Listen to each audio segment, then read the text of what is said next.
Kung sawa ka na sa korupsyon at may mga kilala kang corrupt politicians or government contractors, ito yung dapat mong gawin. Step 1, submit a written complaint sa Office of the Ombudsman. So, madali lang naman yun. Ilagay mo yung full name mo, yung full name, address, and position ng taong nirereklamo mo. Statement of facts, what, when, and where, and how the corruption was committed. At ang pinakamahalaga, supporting evidence. Siyempre, hindi naman pwedeng reklamo lang tayo ng reklamo. Dapat may katibayan ka rin. Meron ka mga documents, pictures, witnesses, and a lot more na nagpapatunay sa nangyaring alleged corruption. So after mo makumpleto yon, make sure na ipanotaryo mo siya bago mo siya ipasa sa Office of the Ombudsman. You can walk in directly sa Office of the Ombudsman or pwede mo rin siyang ipadala via mail.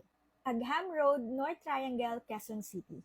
Or you may also file a complaint online at www.ombudsman.gov.ph.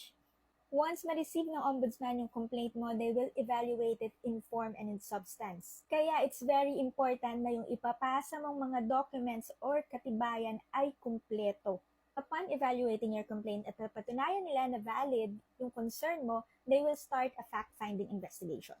Kung hindi sapat yung mga ebidensya mo or hindi properly documented yung complaint mo, there is a chance na ma-dismiss yung kaso na sinampa mo. Labanan ng korupsyon sa tamang pamamaraan by filing a case sa Office of the Ombudsman. Hindi puro social media bashing lang tayo.